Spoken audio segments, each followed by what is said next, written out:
प्रधानमंत्री नरेंद्र मोदी जो काम करते हैं वो सीना ठोक कर करते हैं, किसी के प्रेशर में आते नहीं है, फिर चाहे कितना ही हल्ला हंगामा मचता रहे, चाहे कितना ही बवाल मचा रहे। कोई प्रधानमंत्री आरएसएस दफ्तर तो नहीं गया था आज तक, लेकिन जब नरेंद्र मोदी आरएसएस के दफ्तर गए तो यहां इंडी वालों ने माहौल बना दिया कि मोदी तो रिटायर होने वाले हैं और आरएसएस से रिटायरमेंट की डील करने वहां गए थे। इसी तरह से वक्फ बिल को लेकर पीएम मोदी पर खूब प्रेशर बनाया जा रहा है। कई दिनों से खूब बवाल कटा हुआ है, मुस्लिम वोटों के ठेकेदार छाती पीट रहे हैं, कोई धमकी दे रहा है तो कोई चैलेंज कर रहा है, लेकिन नरेंद्र मोदी पीछे हटने वाले नहीं है, ऐसा लग रहा है। नरेंद्र मोदी, अमित शाह ने वक्फ बिल पर पूरी तैयारी कर ली और यह तैयारी इस तरह की है कि इसी सत्र में अगले कुछ दिन में वक्फ संशोधन बिल संसद में आ जाएगा। खुद गृह मंत्री अमित शाह ने टाइम्स नाउ नवभारत पर कहा था कि बिल इसी संसद सत्र में आएगा। मौजूदा संसद सत्र 4 अप्रैल तक चलना है, यानी अगले 4 दिन में बिल संसद में आ जाएगा।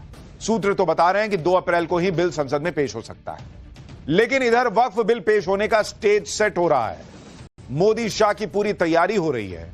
उधर ईद पर जगह जगह बवाल मच गया, क्योंकि ईद के त्योहार में भी वक्फ बिल का सियासी एजेंडा चला दिया गया। लोगों को भड़काया गया कि काली पट्टी बांधकर नमाज अदा करने जाओ।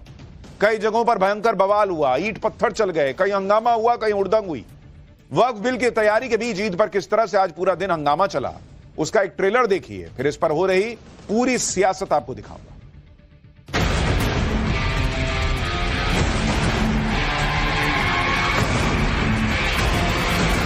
वैसी साहब तो पढ़ा लिखा है, उसको मालूम है वो झूठ बोल रहा है। वक्फ बिल आने से पहले समाज में तनाव पैदा करने के लिए कुछ संगठन जो प्रयास कर रहा है, हमारा नजर में आ रहे हैं। ये देश संविधान से चलता है, किसी का जमीन कैसे छीन सकता है? सरकार की नीयत वक्फ जमीन पर कब्जा करने की है। इसी सत्र में हम वक्फ संशोधन का बिल रखेंगे। हम अपने लोगों के हक को छीनने नहीं देने के हैं और जरूरत पड़ेगी तो हम इसकी मुखालफत में कोर्ट का दरवाजा भी खटखटाएंगे। और वक्फ गवर्नमेंट की प्रॉपर्टी नहीं, हमारे बाबा अजदाद की गाढ़े खून की कमाई की प्रॉपर्टी है, गवर्नमेंट की दी हुई नहीं है। ये अजीब अजीब तर्क दिए जा रहे हैं कि हमारे जो पूर्वज थे उनके गाढ़े कमाई की ये वक्फ की जमीनें हैं। अगर आपके पूर्वज इतने गाड़ी कमाई करके इतने, मतलब देश में सबसे ज्यादा जमीन के मामले में तीसरे नंबर पर वक्फ है, इतनी जमीन वक्फ कर गए, तो मुसलमान आज भी गरीब कैसे? जिनके पूर्वज इतने अमीर थे कि इतनी जमीन है, तो भाई मौजूदा हालात में इतनी गरीबी कहां से आ रही है फिर? और जो लोग कह रहे हैं कि भाई हमारी जमीन हड़प लेंगे, यानी आपको लगता है कि अगर मामला जैसे इस वक्फ संशोधन बिल में कि भाई मामला अगर कोर्ट तक जाना है तो जाएगा, आगे बढ़ेगा, तो अगर कोर्ट तक जाएगा इसका मतलब आपकी जमीन चली जाएगी, यानी आपका दावा कमजोर है। आपको यही डर सता रहा है। फिर जो लोग वक्फ के नाम पर छाती पीट रहे हैं वो कम से कम ईद का त्योहार तो छोड़ देते। लोग ये भी कह रहे हैं इसमें तो अपना सियासी एजेंडा न चलाते, ईद थी भाई, कम से कम इसमें तो खुशी से रह लेते। लेकिन इन लोगों ने तो ईद के त्योहार को भी मौका बना लिया। ईद के दिन लाखों करोड़ों मुसलमान नमाज पढ़ने के लिए निकलते हैं, इससे अच्छा मौका क्या हो सकता था अपना भड़काऊ एजेंडा सेट करने के लिए। वक्फ संशोधन बिल अभी तक संसद में आया भी नहीं है, लेकिन माहौल वही पुराना सीए एनआरसी वाला बनाया जा रहा है कि मुसलमान खतरे में हैं, मुसलमानों से मस्जिद, कब्रिस्तान और दरगाहें छीन ली जाएंगी। ऐसे बयान देकर मुसलमानों को भड़काने की कोशिश की जा रही है और मुस्लिम नेताओं और मौलानाओं ने अपनी ताकत दिखाने के लिए ईद के दिन कुछ ना, मुसलमानों से कहा गया कि वक्फ बिल के विरोध में काली पट्टी पहनकर ईद की नमाज पढ़ें। भड़काऊ बयानों के बीच ही देश भर में ईद के दिन कई झड़प और हंगामे की तस्वीरें सामने आई, जिसके बाद यह चर्चा हो रही है कि मुस्लिम नेताओं के लगातार उकसाने की वजह से यह हंगामा हुआ है। बॉस, मुसलमानों को भड़काने की कोशिश का असर यह हुआ कि ईद पर कहीं पत्थर चले, कहीं पुलिस से नमाजी भिड़ गए, कहीं लाठी डंडे चल गए, कहीं पुलिस के साथ जबरदस्त बहसा बहसी हो गई। आपको आज हंगामे की एक एक तस्वीर दिखाता हूं कि ईद के दिन देखिए, सोचिए क्या हो रहा है। और शुरुआत तो कल से ही हो गई थी भाई, आज तो नेक्स्ट लेवल का हंगामा हुआ। बिहार के दरभंगा में तो कलश यात्रा से लौट रहे लोगों पर पथराव हो गया। आप तस्वीरें देखिए, छत पर खड़े होकर किस तरह से लोगों पर पथराव किया जा रहा है। यह एक पैटर्न बनता जा रहा है। फिर कुछ नेता सामने आकर कह देंगे किसी ने पथराव ही नहीं किया, सेंटिमेंट भड़क गया। अरे भाई, कलश यात्रा से लोग लौट रहे, काहे का सेंटिमेंट भड़क गया? दरभंगा की ये तस्वीरें हैरान करने वाली हैं, और उससे भी ज्यादा आप हैरान ये सुनकर रह जाएंगे कि पथराव की वजह क्या निकली है।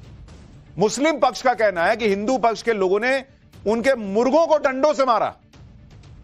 मुर्गा भाई, मुर्गा, आप सही सुन रहे हैं, उनका कहना है कि मुर्गों को डंडों से किसी ने मार दिया, इसके बाद यह हंगामा हो गया। मुर्गों को छेड़ा तो हाड़ मांस के इंसान पे पत्थर बरसने लगे। भाई कलश यात्रा पर ही पथराव कर दिया किसी ने। दरभंगा में हुए पथराव की घटना में पुलिस ने 45 लोगों के खिलाफ केस दर्ज किया है, 6 लोगों को गिरफ्तार किया गया है।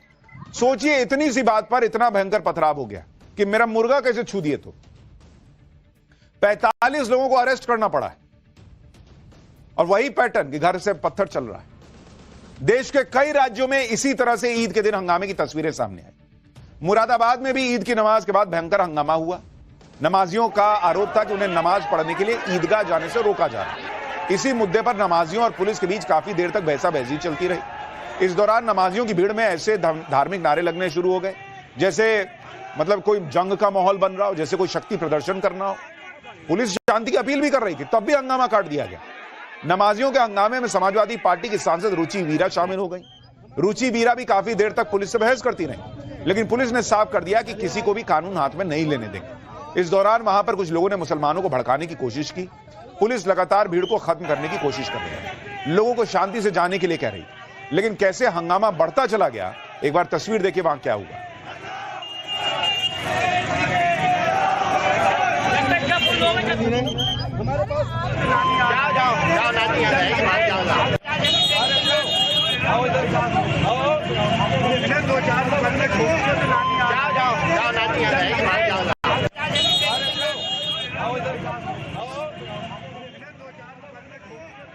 समाजवादी पार्टी की सांसद रुचि वीरा ने मुरादाबाद में पुलिस से बहस की, तो दूसरी तरफ अखिलेश यादव ने भी बड़ा आरोप लगा दिया। अखिलेश यादव और उनकी पार्टी तुष्टीकरण वाली राजनीति अब खुलकर कर रही है। मुगलों का बचाव करने से लेकर राणा सांगा को गद्दार कहने तक अखिलेश की पार्टी के नेता लगातार विवादित बयानबाजी कर रहे हैं। समाजवादी पार्टी के हिंदू नेता तो नमाज तक पढ़ रहे हैं और आज अखिलेश ने आरोप लगा दिया कि पुलिस ने उन्हें ईदगाह जाने से रोक दिया। अखिलेश ने कहा यह तानाशाही है, सरकार दबाव बना रही है, दूसरे धर्मों के त्योहार में कोई शामिल ना हो। सुनिए अखिलेश यादव। जब मैं आज आ रहा था तो जानबूझ करके पुलिस ने मुझे रोका। मैंने जानना चाहा कि भाई क्यों नहीं जाने दे रहे हो। पूरी बैरिकेडिंग लगा करके मुझे आधे घंटे जब बात की तब जाने दिया, बड़ी मुश्किल से। इसको मैं तानाशाही समझूं, मैं इसको इमरजेंसी समझूं, मैं इस बात को ये समझूं कि ऐसा दबाव बनाना चाहते हैं, डराना चाहते हैं, धमकाना चाहते हैं कि दूसरे के धर्मों में शामिल ना हो। काली पट्टी बांधकर ईद की नमाज पढ़ने का आदेश all India Muslim personal law board की तरफ से आया था और लोगों ने काली पट्टी पहनकर नमाज पढ़ी भी। यह बात समझ में आती है कि वक्फ के विरोध में काली पट्टी बांधकर नमाज पढ़ी गई, लेकिन ईद की नमाज के दौरान फिलिस्तीन के झंडों का क्या मतलब था? फिलिस्तीन के समर्थन में पोस्टर लहराए गए, फिलिस्तीन के प्रति अपना समर्थन जाहिर किया। यूपी के मेरठ में फिलिस्तीन और गाजा के समर्थन में पोस्टर नमाजियों ने दिखाया। पोस्टर में लिखा था कि from the river to the sea Palestine will be free, यानी फिलिस्तीन की आजादी के लिए जंग जारी रहेगी। अरे बॉस, फिलिस्तीन में क्या हो रहा है वो फिलिस्तीन और इजराइल देखेंगे। भारत सरकार को जो करना होगा वो कर रही है, लेकिन इस तरह के पोस्टर भारत में लहराने का मकसद क्या है? इसी तरह से सहारनपुर में नमाज के बाद फिलिस्तीन का झंडा लेकर लोगों ने मार्च निकाला। इस दौरान धार्मिक नारे लग रहे थे जैसे यही लोग जाकर फिलिस्तीन समस्या का समाधान कर दें। गजब ही हो रखा। क्या क्या हो रहा है वक्फ बिल पर लोगों को उकसाने के लिए। आप देखिए कि मतलब ये कनेक्शन दिखा रहे हैं कि देखो हम फिलिस्तीन के लोगों के साथ हैं, तो हिंदुस्तान के मुसलमान को तो एक साथ आना चाहिए ना वक्फ के नाम पर। लॉजिक क्या है, नहीं है। चलिए एक चीज तो अच्छी है कि कम से कम काली पट्टी बांध के विरोध कर रहे हैं, सड़क पर आप लोकतांत्रिक तरीके से कर रहे हैं। चलिए ये आपका अधिकार है, आप सही हो गलत हो वो अलग बहस का विषय है, लेकिन ये काम तो ठीक कर रहे हैं कि कम से कम पत्थर चला के विरोध तो नहीं कर रहे हैं। लेकिन अब उसमें फिलिस्तीन ले आए। कुछ इसी तरह की तस्वीरें भोपाल में भी दिखी। भोपाल में ईद की नमाज अदा करने के बाद लोगों ने फिलिस्तीन के समर्थन में पोस्टर बैनर लहराए। फिलिस्तीन और गाजा में जो हो रहा है उसे भारत के मुसलमानों से जोड़ने की कोशिश की। वक्फ बिल के नाम पर जिस तरह से मुसलमानों को भड़काया जा रहा है उसके पीछे की राजनीति भी आपको बताता हूं। वक्फ संशोधन बिल में जो बदलाव किए गए उसके बाद मजहब के नाम पर चलने वाली ठेकेदारी खत्म हो जाएगी, वोट बैंक के बहाने दबाव वाली राजनीति खत्म हो जाएगी, वक्फ संपत्ति पर कुछ लोगों के अवैध कब्जों की पोल खुलेगी, वक्फ की संपत्ति से होने वाली निजी कमाई बंद हो जाएगी, बेतहाशा और बेलगाम एक तरफा अधिकार खत्म हो जाएंगे। अभी वक्फ की संपत्तियों पर कुछ लोगों का कब्जा है जिससे गरीब मुसलमानों को कोई फायदा नहीं हो रहा। वक्फ संशोधन बिल के बाद गरीब मुसलमानों को फायदा होगा। सुनिए बीजेपी क्या कह रही है। फिर ईद पर हंगामे की कुछ और तस्वीरें दिखाता हूं आपको। चंद फिरका परस्त मुस्लिम नेता वक्फ बोर्ड की जमीनों पर बेजा कब्जा कर लेते हैं और सरकार यदि गरीब मुसलमान को हक दिलाना चाहती है तो मुसलमानों को गुमराह करके इस तरह की बातें की जाती। मुझे अच्छा लगता यदि ये काली पट्टी उस समय बनती जब पुलवामा में आतंकवादी हमला हुआ था। लेकिन वक्फ के नाम पर मुसलमानों को भड़काने में ओवैसी की पार्टी और उनके नेता सबसे आगे। यूपी में सरकार ने सड़क पर ईद की नमाज नहीं पढ़ने का निर्देश जारी किया था। इस पर भी जमकर पॉलिटिक्स हुई। ओवैसी की पार्टी AIMIM के नेता हैं वारिस पठान। उन्होंने सड़क पर नमाज पढ़ी और इसका वीडियो भी जारी किया। सबसे बड़ी बात यह कि वारिस पठान ने कल ही कह दिया था कि वो जहां मर्जी वहां नमाज पढ़ेंगे, जिसको जो करना है कर ले। सुनिए वारिस पठान ने क्या कहा। देखिए साहब, अगर मस्जिद में जगह कम नहीं, ईद की नमाज रास्ते में पढ़ेंगे। मेरे को अगर जगह नहीं मिली मैं तो रास्ते में पढ़ूंगा। कर दो कैंसिल मेरा पासपोर्ट, किसमें ताकत है, कौन से प्रोविजन के तहत आप मेरा पासपोर्ट कैंसिल करेंगे। अब मेरे को मेरी छत है, वहां मेरे को नमाज पढ़ना, खाना खाना, जो भी क्या बीजेपी सिखाएगी मेरे को क्या करना है। जो मेरे को करना होगा, जो हमारी मर्जी में आएगा करेंगे। संविधान के दायरे में रहकर हम कर रहे हैं। वारिस पठान जैसे नेता जब इस तरह की बात करते हैं, आम लोगों को भी लगता है कि हम भी ऐसे ही करेंगे, कौन क्या ही कर लेगा। और यही बात हम कब से कह रहे हैं कि जो भी मुसलमानों को भड़काते हैं वो उनके सगे तो है नहीं, वो तो भड़का के उकसा के निकल लेंगे और जो सामान्य मुसलमान है वो फंस जाए। आप मुंबई के मलाड की ही घटना देखिए। मलाड में दो पक्षों में जमकर झड़प हुई। हिंदू पक्ष का कहना है कि वो लोग कलश यात्रा में शामिल होने के लिए ऑटो से जा रहे थे, तभी कुछ लोगों ने हमला कर दिया। जबकि मुस्लिम पक्ष का कहना है कि 3-4 लोगों ने मस्जिद के बाहर कुछ धार्मिक नारे लगाए, जिसके बाद हंगामा हुआ। पुलिस ने मलाड में अज्ञात लोगों के खिलाफ धार्मिक भावनाओं को आहत करने के आरोप में मामला दर्ज किया। अब कुछ और तस्वीरें आपको दिखाता हूं जो हरियाणा के नूह से आई। नूह में आज दो पक्षों में जमकर लाठी डंडे चल गए।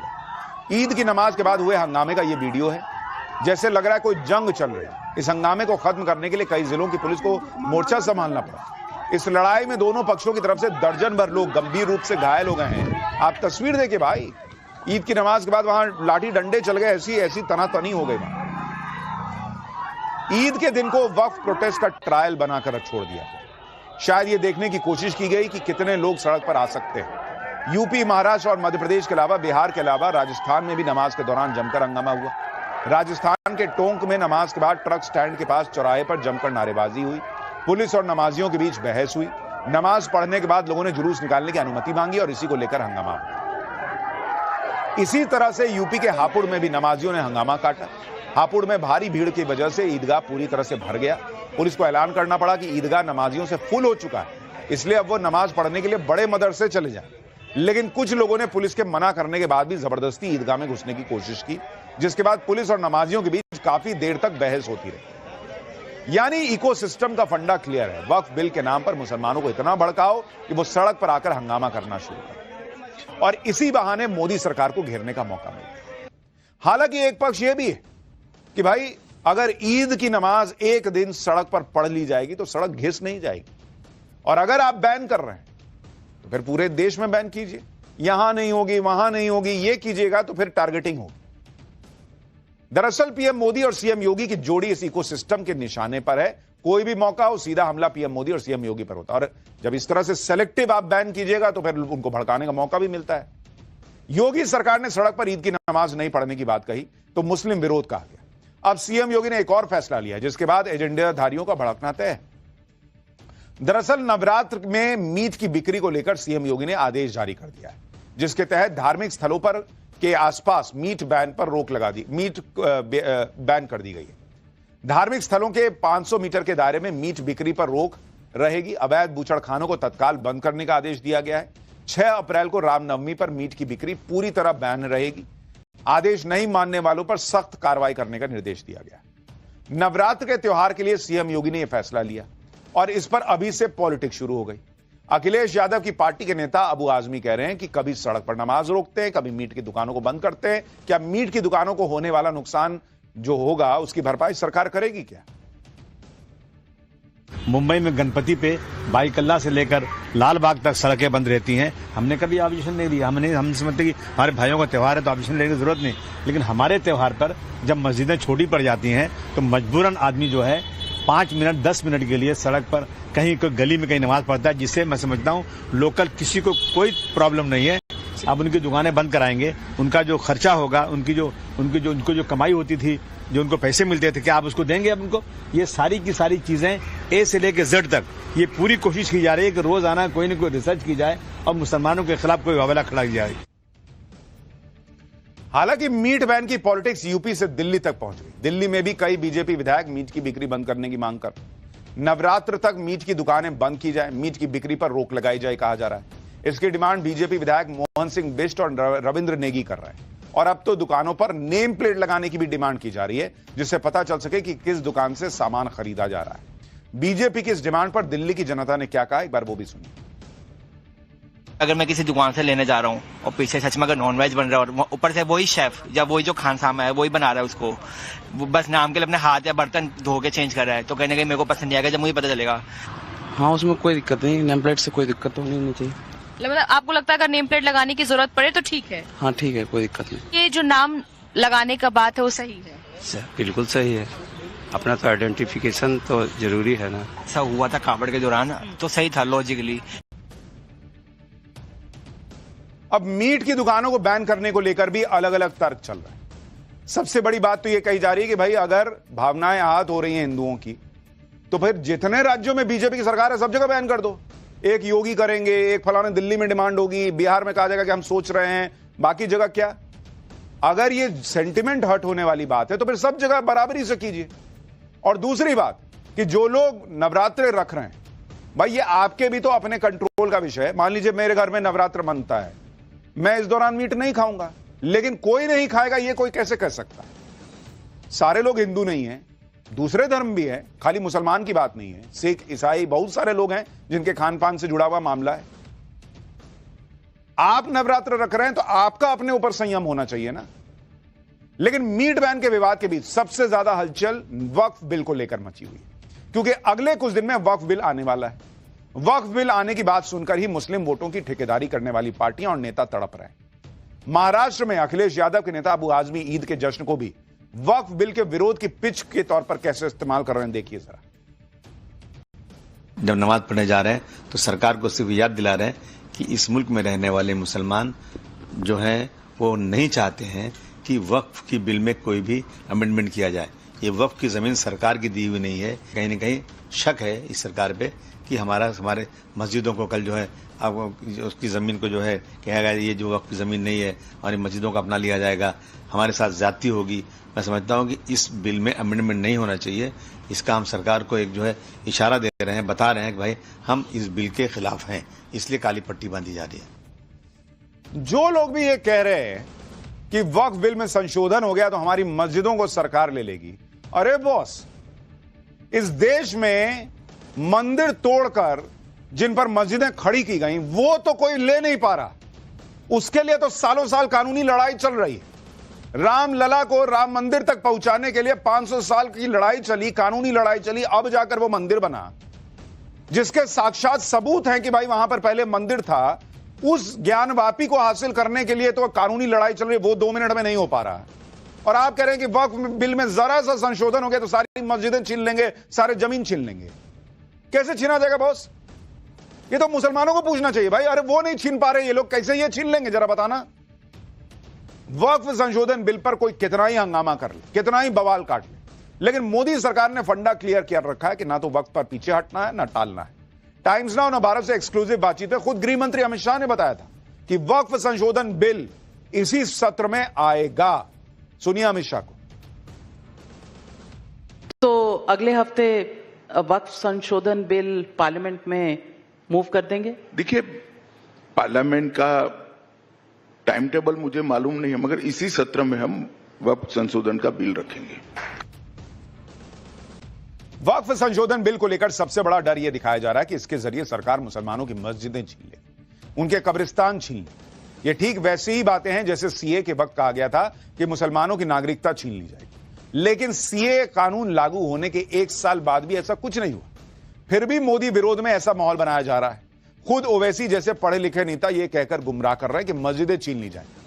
ओवैसी के इस आरोप पर गृहमंत्री अमित शाह ने ऐसा तगड़ा जवाब दिया कि उनको भी सोचना पड़ेगा। एक बार सुनिए अमित शाह का जवाब, फिर बताऊंगा कि वक्फ बिल पर झूठ फैलाने वालों के लिए मोदी सरकार क्या कर रही है। चंद्रबाबू नायडू, नीतीश कुमार, चिराग पासवान और जयंत चौधरी, याद रखो, हम कभी भी तुम्हारी इस चीज को माफ नहीं करेंगे। तुम हमारी शरीयत पर हमला जो करने की इजाजत बीजेपी को दे रहे हो, अगर ये चार्ज बोल दे कि बिल नहीं लाना चाहिए तो बिल नहीं आएगा, मगर तुम बीजेपी को इजाजत दे रहे हो हमारी मस्जिदों को वक्फ को खत्म करने का, उनकी तायीद करके। आपकी नीयत एक ही है कि मुसलमानों से उनकी जायदादों को छीन लिया जाए।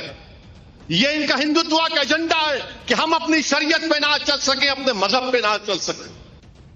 देश के माइनॉरिटी को, विशेषकर मुस्लिम भाइयों बहनों को गुमराह करना चाहता है। मैं इनको कहना चाहता हूं, आपके अधिकार पर कोई तराप मारने की बात। अब कहते हैं हमारी मस्जिदें छीन लेंगे। ये रिट्रोस्पेक्टिव इफेक्ट से बिल नहीं आ रहा है, कैसे छीनी जाएगी? बिल आगे के समय के लिए है। आप 2013 में जो बिल लेकर आए थे वो रिट्रोस्पेक्टिव इफेक्ट था, मगर वोट बैंक कंसोलिडेट करने के लिए झूठ पर झूठ, झूठ पर झूठ, झूठ पर झूठ बोलते जाना। इतने साल से इतने चुनाव हारे, फिर भी सीखते नहीं है। गृहमंत्री अमित शाह ने साफ कर दिया कि वक्फ संशोधन बिल आगे की तारीख से लागू, यानी बिल जब कानून बनेगा तब से ही उसके प्रावधान लागू। इसलिए कह देना कि वक्फ की प्रॉपर्टी छीन ली जाएगी, यह गलत होगा। वक्फ बिल के खिलाफ ऐसे ही कई झूठ फैलाकर मुसलमानों को भड़काया जा रहा है। लेकिन अब मोदी सरकार ने भी चेतावनी दी है कि जो लोग वक्फ बिल पर झूठ फैला रहे हैं, मुसलमानों को सड़क पर उतरने के लिए उकसा रहे हैं, देश की शांति को खतरे में डाल रहे हैं, उन पर एक्शन हो सकता है।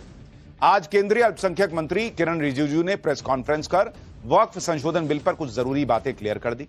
पहली बात कि वक्फ बिल पर जो लोग जानबूझकर झूठ फैला रहे हैं, उकसा रहे हैं, उन्हें उनके खिलाफ कानूनी कार्रवाई हो सकती है। दूसरी बात, बिल फिर से संसद में पेश होगा, विपक्ष अपनी बात रख सकता है, हर प्रावधान पर चर्चा को तैयार है, पॉइंट टू पॉइंट जवाब दिया जाएगा। तर्क के साथ विरोध कीजिए, जो गैर संवैधानिक है वो बताइए। तीसरी बात, किरण रिजिजू ने बताया कि इतनी गहन चर्चा इतिहास में किसी बिल पर हुई नहीं। 97 लाख से ज्यादा तो सुझाव मिले।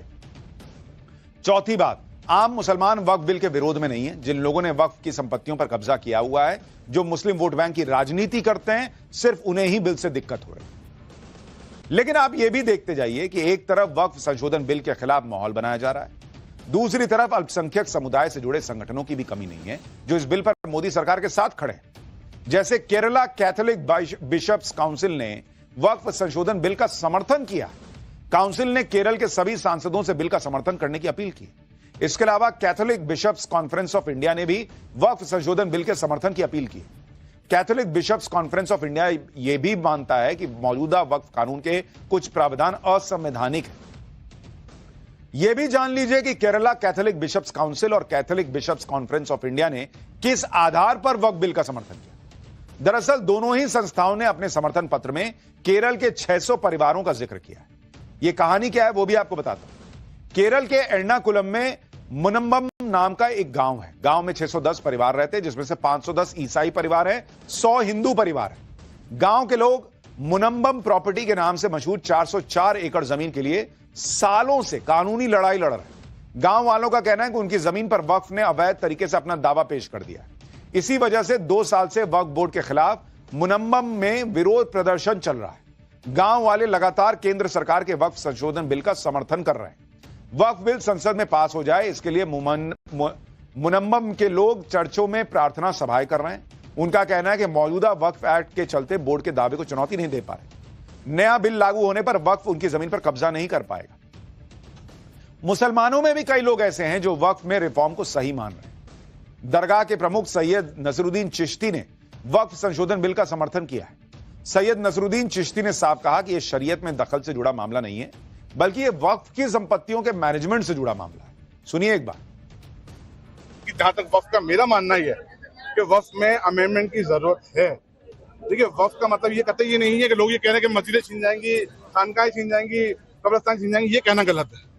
मुझे पूरा यकीन है कि ये बिल आने के बाद में वक्फ के मैटर में ट्रांसपेरेंसी आएगी और उसकी प्रॉपर्टी को प्रोटेक्ट होंगी। और जो किराया इंक्रोचमेंट जो सबसे कम है, ज्यादा हो चुका है वक्फ के अंदर, वो एंक्रोचमेंट हटेगा और वक्फ का किराया बढ़ेगा जो कौम के लिए काम आएगा। इसके अंदर ये गुमराह ये कर रहे हैं कि साहब ये वक्फ के जरिए शरीयत मुदाखलत नहीं। तो ये वक्फ एक अलग मामला है, वक्फ के मामला बिल्कुल अलग होते हैं।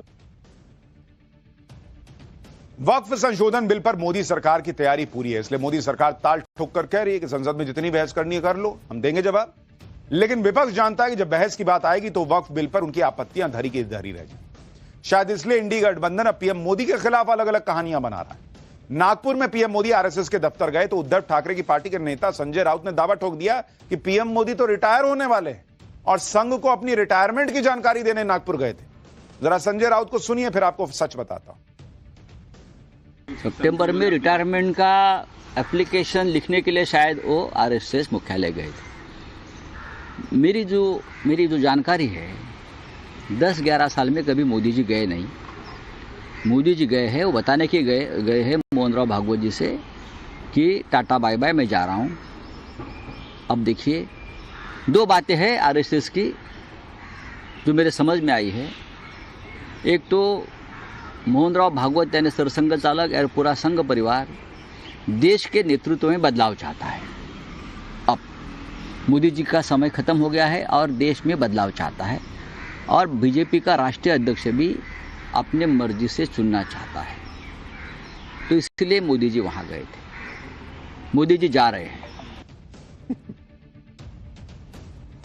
संजय राउत कह रहे हैं मोदी जी जा रहे हैं। अरे बॉस, मोदी जी जाएंगे नहीं जाएंगे, आप कब आ रहे हैं पहले इसकी स्थिति देखिए ना बॉस। पार्टी आपकी चली गई, नेता आपके पार्टी खड़ी नहीं कर पा रहे, उद्धव ठाकरे किस दिशा में जा रहे हैं किसी को समझ में नहीं आ रहा, पब्लिक क्या चाह रही है इनको ये नहीं समझ में आ रहा है, आरएसएस क्या चाह रहा है, मोदी जी क्या चाह रहे हैं इनको सब समझ में आता है। संजय राउत के इस अजीब थ्योरी पर महाराष्ट्र के सीएम देवेंद्र फडणवीस ने जवाब दिया, कहा कि नरेंद्र मोदी आगे भी प्रधानमंत्री रहने वाले। कुछ दिन पहले अमित शाह ने खुद ही कहा था कि अभी तो 15-20 साल वही सत्ता में रहेंगे, विपक्ष का नंबर आने वाला भी नहीं। लेकिन ये लोग यही कहानियां सुना के जिंदा हैं, क्या कर सकते हैं भाई। अभी कहीं संसद में कुछ काम तो है नहीं, विधानसभा में ऐसी स्थिति है नहीं, तो भाई कुछ तो मन लगाने के लिए करना है, तो कहानी सुनाओ मोदी रिटायर हो रहा है। जो लोग मोमो खाने के शौकीन हैं उन्हें कुछ दिन पहले शौक लगा होगा जब एक मोमोज फैक्ट्री पर छापा पड़ा था और वहां पर कुत्ते का कटा हुआ सिर मिला था। यह खबर तो आई गई हो गई, लेकिन जिस तरह से मोमोज बनाने वाली फैक्ट्री में कुत्ते का सिर मिला उसके बाद हमने अपनी अलग से पड़ताल की और मोमोज फैक्ट्री का ऐसा स्टिंग ऑपरेशन किया जो आपके होश उड़ा देगा। जो मोमोज आप टेस्ट लेके बड़ा मजे से खाते ना, अरे यार चला जाए मौसम बन रहा है मोमोज खाते हैं, उसकी हैरान कर देने वाली सच्चाई का जब आपको पता चलेगा तो आप मोमोज खाने से हाय तौबा कर लें। आज हम जो आपको दिखाने जा रहे हैं वो देखने के बाद हो सकता है आप मोमोज खाना ही छोड़ दें। जैसे ये तस्वीर देखिए, टॉयलेट के पानी से हमने जो स्टिंग ऑपरेशन किया उसमें जो मोमो की फैक्ट्री थी वहां टॉयलेट के पानी से बॉस मोमो बन रहा था। ये देखिए उधर संडास है, वहीं से पाइप लगा के पानी इधर खींच के और मोमोज बना रहे हैं बॉस। ये देखिए पाइप, उधर संडास, टॉयलेट के पानी से बना हुआ मोमो खा रहे हैं आप। कई जगहों पर हो सकता है। और मोमो का मसाला, ये जो आप हरा टब देख रहे हैं, बगल में डस्टबिन देख रहे हैं, प्लास्टिक के गंदे से टब में वो मसाला रखा हुआ है जिसको आप फिलिंग कहते हैं, जो मोमो के अंदर भरते हैं। वो उस गंदे से हरे टब में रखकर और उसको कचरे के पास रखा हुआ है। आप खुद अंदाजा लगाइए, मोमो बनाने में साफ सफाई का कोई नामो निशान तक नहीं है और यहीं से मोमो बन के अलग जगह जाता है और आप कहते हैं कि भैया जरा 2 प्लेट लगाना। इतना ही नहीं, मोमो बनाने वालों ने स्टिंग ऑपरेशन में ऐसी ऐसी बातें बताई हैं जिन्हें आप सुनेंगे तो आपको मोमो के नाम से घिन आ जाएगी। थोड़ी देर में आपको पूरा स्टिंग ऑपरेशन दिखाऊंगा, पहले उसका ट्रेलर देखिए।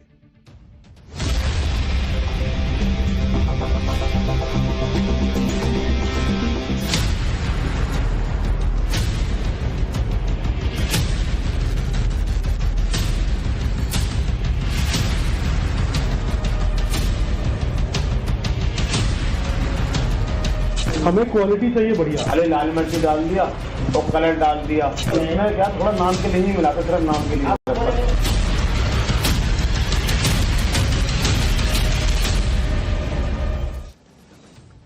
आप जब भी मोमोज खाने के लिए किसी ठेले या स्टॉल पर जाते हैं तो वहां मोमोज बेचने वाला बड़ी सफाई से चिमटे से एक एक मोमो उठा के प्लेट में देता है।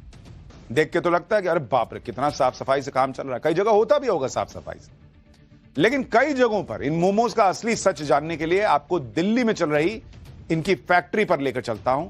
हमारे रिपोर्टर दिल्ली के आनंद विहार और मजनू के टीला पहुंचे। आप देखिए कि यहां मोमोज बनाने के लिए टॉयलेट के पानी का इस्तेमाल हो रहा है। मोमोज तैयार करने के लिए सबसे पहले मैदे का आटा तैयार किया जाता है। इसे बनाने के लिए टॉयलेट के अंदर से पानी की सप्लाई हो रही है। एक और तस्वीर आपको दिखाता हूं। जिस टब में मोमोज के अंदर भरने वाली सब्जियां तैयार की गई हैं उसे कूड़ेदान के पास रख दिया गया। हमारे रिपोर्टर ने बताया कि इस कूड़ेदान में बची हुई सब्जियां और चिकन की गंदगी पड़ी हुई थी जिसमें से बदबू आ रही थी। अब ये मोमोज बनते कैसे हैं, इससे जुड़ा एक वीडियो देखिए। ये भाई साहब एक टब में, वही हरा वाला टब जो वहां डस्टबिन के पास था, उसी टब में बिना कोई ग्लव्स पहने हुए, अरे भैया लगे पड़े हैं पीसने में हाथ से मोमोज की फिलिंग बनाने में। इस कमरे में साफ सफाई के अलावा वेंटिलेशन की भी कोई व्यवस्था नहीं थी। भयंकर गर्मी, हाथ में पसीना टपक रहा है। मोमो में नमक डालने की जरूरत ही नहीं, इतना पसीना चला जाए। इसलिए मोमोज बनाने वाले कारीगरों को पसीने से दिक्कत रहती।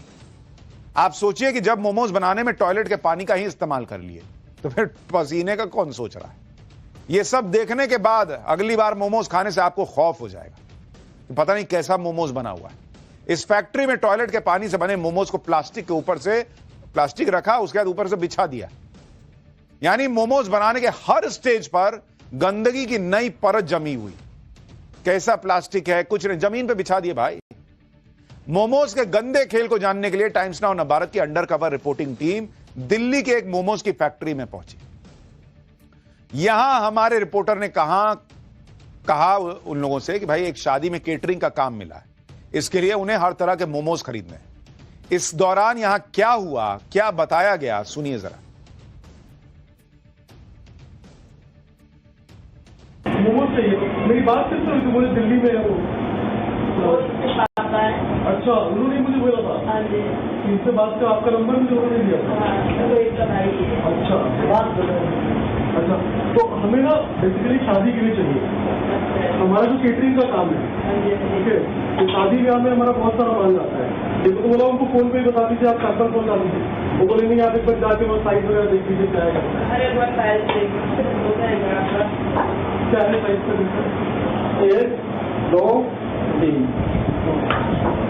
4 पनीर और चिकन के साथ का 4। जब अंडरकवर रिपोर्टिंग टीम पहुंची तो वहां मोमोज की एक फैक्ट्री के मालिक ने तो यहां तक दावा कर दिया कि वो कई दिन पुराने मोमोज आराम से बेच देता है, कोई बदबू नहीं आती। सुनिए, खुद बता रहा है। टेस्ट वेस्ट में तो कोई फर्क आएगा नहीं? कुछ नहीं, कोई फर्क नहीं आना।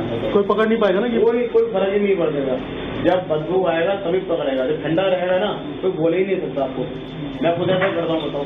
मैं दो दिन का माल, डीप क्लीनिंग का माल खुद बेचता हूँ दुकान पर। और बताओ, कह रहा और बताओ, कोई बदबू से पकड़ नहीं पाएगा, उसको ठंडा करके बेच देंगे। यानी डंके की चोट पे बता रहा है भाई कि सड़ा गला सब निकाल देंगे भाई, चिंता मत करो। तभी तो वो कुत्ते का सिर मिला था जहां पे पिछली बार चापा पड़ा था।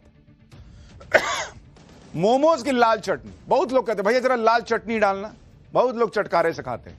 वो चटनी कैसे बनती है ये देखेंगे तो उबकाई आ जाएगी। मजनू का टीला में मोमोज बनाने की फैक्ट्री का मालिक बता रहा है कि लहसुन टमाटर की चटनी के नाम पर कैसे पानी में लाल मिर्च और कलर मिलाकर लोगों को बेवकूफ बनाते हैं ये लोग। ये जो आप देंगे मुझे, इसको चटनी साथ में देंगे या उसका अलग? साथ में चटनी साथ है ना। चटनी में क्या कौन कौन से रहेंगे हमारे पास? चटनी तो ये तो आपकी लाल चटनी है ना? मोमोज के लिए लाल चटनी। हाँ, तो वाली चटनी बनेगी आपको, बस व्हाइट वाली लाल चटनी। कोई इसमें मिलावट कुछ नहीं होगा इस चटनी के अंदर।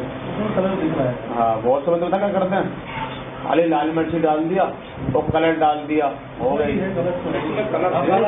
क्या थोड़ा नाम के लिए ही मिलाते, सिर्फ नाम के लिए। खुद ही बता भी रहा है कि बहुत सारे लोग यही करते हैं कि लाल मिर्च और कलर डाल के बस बना दी चटनी। मोमोज के साथ लोग लाल चटनी के साथ साथ मेयोनीज भी खाते हैं, वो सफेद वाली चटनी जिसको कहते हैं। सोचते हैं कि मेयोनीज तो दूध से बनती है, लेकिन मोमोज बेचने वाले यहां भी आपके साथ धोखा कर रहे हैं, आपको नकली मेयोनीज खिला रहे हैं। टाइम्स नाउ नवभारत के खुफिया कैमरे पर इसका भी खुलासा हुआ, सुनिए जरा। और ये जैसे आप अभी जो मोमोज मुझे दोगे तो उसमें आप चटनी साथ में देंगे, चटनी का अलग? चटनी साथ में देंगे। चटनी कौन सा रहेगा हमारे? पनीर रहेगा, रेडी नहीं हुई है। अच्छा, इसमें क्या क्या रहता है? इसमें हमारे वो ये लहसुन अदरक है, मिर्च है, टमाटर है, लाल मिर्च है और बाकी हमारे मसाले वगैरह है। और ये क्या है? ये वो जैसे वो छोटे छोटे होलसेलर होते हैं ना, उनके लिए चटनी बनाते हैं। छोटे वाले ये है क्या? ये पानी, ये कॉर्नफ्लोर है। कॉर्नफ्लावर की चटनी बनाकर आपको मेयोनीज की चटनी बोल के खिला देते हैं। किस तरह खुलेआम मोमोज में मिलावट का खेल चल रहा है। कुछ तो खुद कर रहे हैं, कुछ दूसरों के बारे में बता रहे हैं। अपनी लाल चटनी अच्छी बता रहे हैं, दूसरा कैसे मिलावट करते हैं ये बता रहे हैं। खुद कैसे कॉर्नफ्लावर की चटनी मेयोनीज बोलकर खिला रहे हैं ये बता रहे हैं। और लालच के चक्कर में लोगों की सेहत के साथ कितना बड़ा खिलवाड़ चल रहा है। दरअसल पिछले कुछ सालों में मोमोज की डिमांड बहुत ज्यादा बढ़ गई और यह डिश छोटी मोटी स्टॉल से लेकर बड़े बड़े रेस्टोरेंट्स में बिकती है। आज की तारीख में देश में मोमोज का बाजार तेजी से बढ़ रहा है। आपको जानकर हैरानी होगी कि भारत में मोमोज का बाजार 23,000 करोड़ रुपए से ऊपर पहुंच गया है। मोमोज के बाजार का ज्यादातर हिस्सा यानी करीब 97% मार्केट असंगठित लोगों के पास है। केवल स्विगी पर साल 2024 में 16,30,000 चिकन मोमोज के ऑर्डर हुए थे। अगर इसमें औसत 100 रुपए प्लेट का भी रेट मान लिया जाए तो यह रकम 16 करोड़ 30 लाख रुपए बैठती है। मोमोज खाने वालों की बढ़ती संख्या के अलावा इस मार्केट का दूसरा पहलू यह भी है कि यह कम लागत और ज्यादा मार्जिन का काम है। अक्टूबर 2024 में मोमोज इंडस्ट्री पर एक एक्सपेरिमेंट एक इन्फ्लुएंसर ने किया था। उसने मोमोज का स्टॉल लगाया, 2 तरह के मोमोज बेचे। इसमें एक स्टीम मोमो थे जो 60 रुपए प्रति प्लेट के हिसाब से बेचे गए। दूसरे तंदूरी मोमोज थे जिनकी कीमत 80 रुपए प्रति प्लेट थी। करीब 4 घंटे में 120 प्लेट स्टीम मोमोज और 70 प्लेट तंदूरी मोमोज बिक गए। इसमें कुल बिक्री 13,000 रुपए की हुई, जबकि इसकी ऑपरेशनल कॉस्ट 6 से 7,000 रुपए तक आई। यानी इसमें शुद्ध प्रॉफिट 6 से 7,000 रुपए प्रतिदिन आया, यानी 50% का सीधा प्रॉफिट मार्जिन। अगर महीने भर का प्रॉफिट देखें तो यह 1,80,000 रुपए से 2,10,000 रुपए तक पहुंच सकता है। और उसके बाद इतना घटिया तरीके से बनाएगा तो मार्जिन और बढ़ जाता है। यानी हींग लगे ना फिटकरी, रंग चोखा ही चोखा। जब गंदे गंदे मोमोज बेचकर इतना तगड़ा प्रॉफिट हो रहा है तो फिर मोमोज की क्वालिटी की चिंता कौन करे। सिर्फ दिल्ली ही नहीं, देश में हर जगह गंदगी से भरपूर मोमोज बिक रहे हैं। आपको मोहाली का वीडियो दिखाता हूं, कितनी गंदगी में मोमोज रखे हुए हैं। आप देखिए ना, बाल्टी में भर के, मतलब देख के ही उल्टी सी आने लगेगी। क्या आप स्थिति देखिए वहां, जिस तेल में इन मोमोज को फ्राई किया जाता है वो तेल भी कितना गंदा है, वो वीडियो में दिख रहा है। एक और वीडियो आपको दिखाता हूं, एकदम गंदा तेल, ये देखिए। और बर्तन देखिए, चटनी की हालत देखेंगे तो और आपको चक्कर आ जाएगा। ये देखिए, स्प्रिंग रोल्स को पलंग के नीचे रखा गया है, जरा वो भी दिखाइए। ये देखिए, स्प्रिंग रोल्स पलंग के नीचे, हर तरफ गंदगी ही गंदगी दिख रही है और उसी गंदगी में मोमोज और स्प्रिंग रोल्स बनाकर रख दिए गए। अब इन मोमोज में भरी जाने वाली पत्ता गोभी की हालत आपको दिखाता हूं। मोमोज बनाने वाला शख्स सड़ी हुई पत्ता गोभी हाथ में पकड़कर दिखा भी रहा था और बता रहा था कि यही पत्ता गोभी मोमोज में भरी जाती है। ये देखिए, ये देखिए, ये सड़ी गली पत्ता गोभी जो है ये मोमोज में भरी जाती है। आप कहते हैं कि यार मजा आ गया मोमो खा के। ये है मोमोज की हकीकत, जिन्हें आप जायकेदार समझकर खाते हैं। हमारे अंडरकवर रिपोर्टर दिल्ली में गंदगी से भरे मोमोज की एक और फैक्ट्री पर गए। वहां गंदगी के बीच बनते मोमोज बनाने वाले से पूछा कि चिकन मोमोज के लिए चिकन कहां से लाते हो, चिकन की क्वालिटी क्या रहती है। सुनिए क्या बताया गया। तो थोड़ा सफाई थोड़ा सा मेंटेन कीजिएगा। हम खुद भी सफाई मेंटेन करते हैं, तो थोड़ा वैसे मैदा लग रहा है इधर, साफ सफाई ठीक है ना वो क्वालिटी। और चिकन मोमोज आप देंगे, ये चिकन फिर कहाँ से लाएंगे आप? ये चिकन कहाँ से लाएंगे? इससे हमारा शुरू से आता है ना, 2009 से होमडन है, वो भी उसी से आता है हमारा। तो ये क्या गाजीपुर वाला चिकन देता है, कौन सा देता है? हाँ, ये नहीं पता, गाजीपुर वाला होता है, कौन सा होता है। एक तो स्किन देते हैं चिकन का, बोलने से आता है।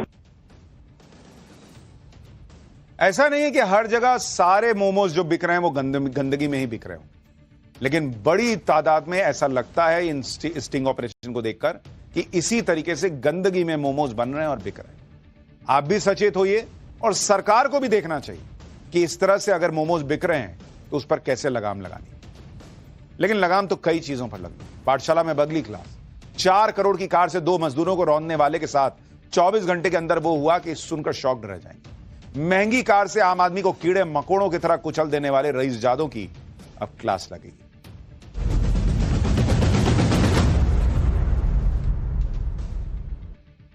पिछले 24 घंटे से पूरे देश में नोएडा की एक महंगी लैम्बोर्गिनी कार की बड़ी चर्चा हो रही है। पहली चर्चा तो इसकी रफ्तार की, जिसने कल 2 गरीब मजदूरों को कुचलकर अस्पताल पहुंचा दिया, और दूसरी चर्चा इस बात की कि इस कार में सवार आरोपी को 24 घंटे के अंदर जमानत भी मिल गई। यानी जिसने इस रफ्तार का कहर देखा वो तो अस्पताल में दुख और भयानक दर्द को झेल रहा है, और जिस आरोपी ने बड़ी लापरवाही से रफ्तार का आनंद लेते हुए 2 लोगों पर कार चढ़ा दी, वो कानून की गिरफ्त से निकलकर अपने घर पर बैठा हुआ है। इस घटना को देखने के बाद लोग सोशल मीडिया पर कह रहे हैं कि सड़कों पर इंसान की जान कितनी सस्ती है। कुछ लोग कह रहे हैं कि अगर कार बहुत महंगी और शानदार हो तो जमानत मिलने में ज्यादा देर नहीं लगती। लोग ऐसा कह रहे हैं। आगे बढ़ने से पहले आपको इस लैम्बोर्गिनी कार से मचे कहर की कुछ झलक दिखाता, इसके बाद इसमें शामिल आरोपी के बारे में बताऊंगा और कैसे ये एक पैटर्न बनता जा रहा है वो भी दिखाऊंगा।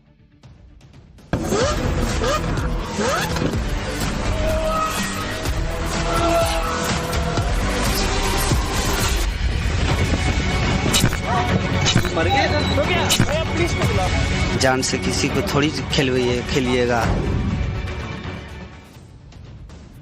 लैम्बोर्गिनी कार की हालत को देखकर कोई बच्चा भी बता सकता है कि एक्सीडेंट के समय ये किस रफ्तार से दौड़ रही है। एक्सीडेंट के बाद कार के राइट साइड का हिस्सा पूरी तरह डैमेज हो गया। ड्राइवर साइड का गेट अंदर की तरफ धंस गया। हालत यह हो गई कि कार चलाने वाले आरोपी को दूसरी तरफ से उतरकर बाहर आना पड़ा। यह घटना कल शाम को नोएडा के सेक्टर 94 की है। इस लैम्बोर्गिनी कार ने फुटपाथ पर बैठे 2 मजदूरों को टक्कर मार दी।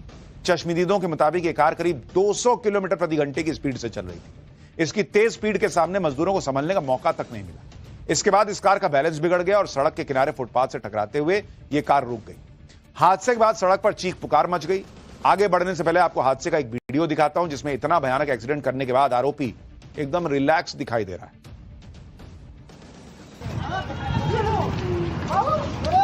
क्या भाई स्टंट ज्यादा सीख लिए? स्टंट ज्यादा सीख लिए? कितना आदमी मरा पता है? मर गए इधर। तो क्या देख उधर।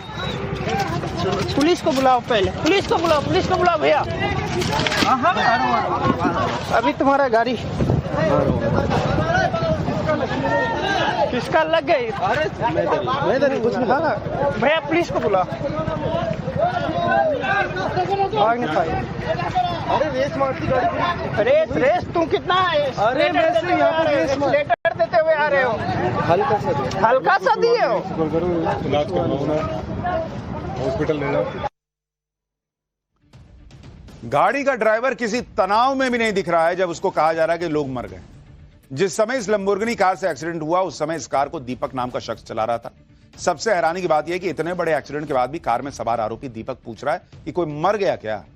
इसका यह वीडियो सोशल मीडिया पर बहुत वायरल हो रहा है। कार के टकराने के बाद आसपास के लोगों ने इस कार को घेर लिया, जिससे आरोपी को भागने का मौका नहीं मिला। इसके बाद आसपास के दूसरे मजदूरों ने पुलिस को फोन किया और दीपक को गिरफ्तार करवा दिया। दीपक की इस गिरफ्तारी के बाद लोगों को लगा कि अब घायल मजदूरों को इंसाफ मिल जाएगा, लेकिन आरोपी दीपक इस हादसे के 24 घंटे के अंदर जमानत पर बाहर आ गया। आज सुबह नोएडा की डिस्ट्रिक्ट कोर्ट ने दीपक को बेल दे दी। इन तस्वीरों को देखकर लोग कमेंट कर रहे हैं कि कानून के सामने कार भारी पड़ गई। लोग ये भी कह रहे हैं कि जिस दीपक ने अपनी लापरवाही से 2 गरीब मजदूरों की टांग तोड़कर उन्हें अस्पताल पहुंचा दिया, वो अब अस्पताल में भयानक दर्द और तकलीफ झेल रहे हैं। लेकिन इस बात की कोई गारंटी नहीं कि ये मजदूर भविष्य में अपने पैरों पर पूरी तरह खड़े भी हो पाएंगे या नहीं। पुलिस की जांच के मुताबिक यह कार दीपक की नहीं है। वो सिर्फ एक कार ब्रोकर है जो इस लैम्बोर्गिनी कार को बिकवाने के लिए टेस्ट ड्राइव ले रहा था। लेकिन यह पहला वाकया नहीं है। इस तरह के कई केसेस सामने आए हैं। आपको याद होगा, अभी कुछ दिन पहले गुजरात में एक वाकया हुआ था जहां पर कुछ लोगों पर एक गाड़ी चढ़ गई थी और वहां पर भी एक भाई साहब इसी रौले में थे कि क्या हो गया नहीं हो गया, वन मोर राइड कर रहे थे।